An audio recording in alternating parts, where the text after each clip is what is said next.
To all my gamers and NFT players, Viral Hip Hop News and the Lightest Fair Network have teamed up to bring you something revolutionary in the gaming and NFT space. Go to play.finesse.fun right now to play the season preview of the game Finesse Shadow Warriors exclusively on play.finesse.fun. Don't be the last to be a part of this new technological advancement in gaming and NFT. Play.finesse.fun to play the season preview of the game Finesse Shadow Warriors. Link is in the description box. Let them know Viral Hip Hop News sent you. Let's go. To school and from school, and nobody will fire her. That's the world that we're living in. I think this is another perfect time to transition to a very controversial topic, but we are the Hip Hop Uncensored Podcast, and we're never afraid to do that. Yes, sir. You talked about the mind of a 14-year-old when it comes to sex and not being properly ready for that. How we were you don't allow the child's mind to grow and develop into what they want to do and what they want to be. Well, we just recently seen that a child by the name of Zaya Wade changed her its sexual preference, name, gender, etc., spearheaded by parents Dwayne Wade and Gaberielle Union. Very controversial topic. I would love to know your thoughts and opinions on the entire situation, if you don't mind. Thank you for asking me this. So, of course, two things. Number one, I personally like to tell people that what Gaberielle Union and Dwayne Wade has going on, let rich people do whatever they want to do. I try to tell poor or middle class Black men and women and children that ain't gonna work for your kid. America would tell you that your child can change their sex, right? Mm-hmm. Meanwhile, this same child can decide what school they go to. This same child can't decide, what their parents can make economically to take care of them. So these ideas that we can live in this fantasy of Tamir Rice, they didn't ask him, what's your gender? What's your preference? What do you go by when they came and killed him? Trayvon Martin, 17, they didn't ask him, what's your gender? What's your race?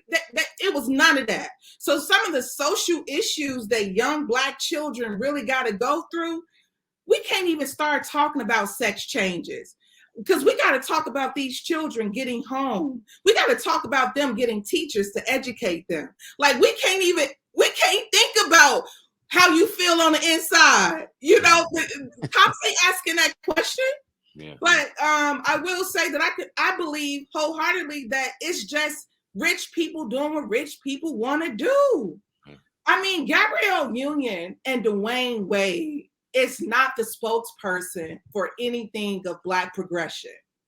We're talking about an NBA player and a actress. Right. We're not talking about people who can tell you the average salary of a public defender. We're not talking about people who can tell you the average salary of an assistant principal in an urban community. And we're not talking about if they know the budget of what it costs to feed 150 children. Let me tell you something else about this game that they playing. Mm-hmm. They don't even have any form of advocacy for Black children. Right. What we gonna do about the Black kids that's sitting in foster care, who don't even have parents, who don't have homes? Where's their advocacy? In my opinion, and let me just say this right here as well. Yeah. If you ever wonder how America got away with ships of slaves for hundreds of years, take a look at what they're doing in the LGBTQ community.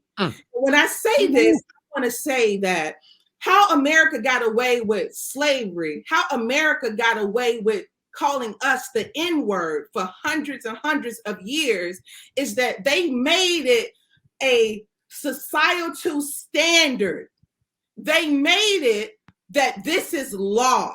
And if you take a look at what's happening with Gaberielle Union and their children and the NAACP and the award that they just gave them, they are saying that this is a standard, that this is law. And if you ever wonder how your grandparents were able to go through the back door, this is how, because society has a way of making abnormal things appear normal. It has a way of making things wrong appear right.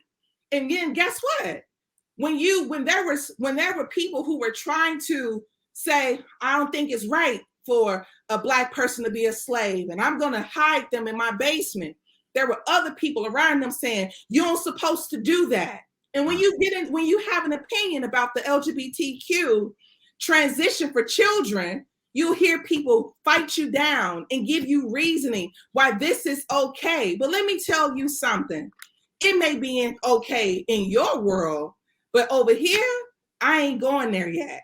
I ain't having no conversation with none of them, NAACP, Gaberielle Union, and whoever else about children's transitions until we start talking about children's lives. Whew.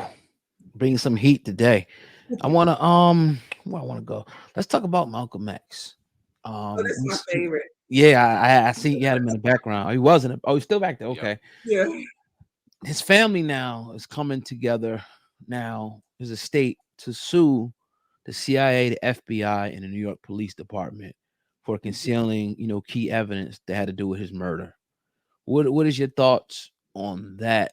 All these years later, we always kind of knew, but now we know now. Like there's evidence to actually put towards speculation. What's your thoughts on that? Pay up. Pay up. Yeah. Let me tell you something. America is under the impression that she will get away with everything that she has done, and she won't. Every time something happens, when they killed Malcolm X, it was this man, he was so prominent in his community. He was so powerful in his community and so loving. When you take a father away from their daughters, when you take a father away from, a husband away from his wife, they went years on out. It changed his absence changed the trajectory of his children's life. His absence changed the trajectory of his wife's life. And you need to pay for that. His grandchildren didn't have him. And Americans should pay for that. Absolutely. Without question. And it's never too late. It's never too late. I think somebody said before, it is never the wrong time to do what is right. It's never too late. Absolutely. I'm very happy to have you on because we don't often get a woman's perspective on certain topics, and we would love to have it. So we're very appreciative of having you on. I want to ask you, what's your thoughts on the perception of the Black male image as it's displayed through the media today? The average Black man, the everyday Black man, the athlete, the actor as a whole. What's your thoughts on the perception of how we're looked at in the media? You know what? I was just talking about this to a friend of mine. And I think what's happening is the media is really taking advantage of basically the Black man and, doing whatever doing whatever they want to do to his image, right? But there's something that I believe that people are not really highlighting is, I don't know if you all noticed, but they keep on keeping him alone as well. They keep the Black male image. They keep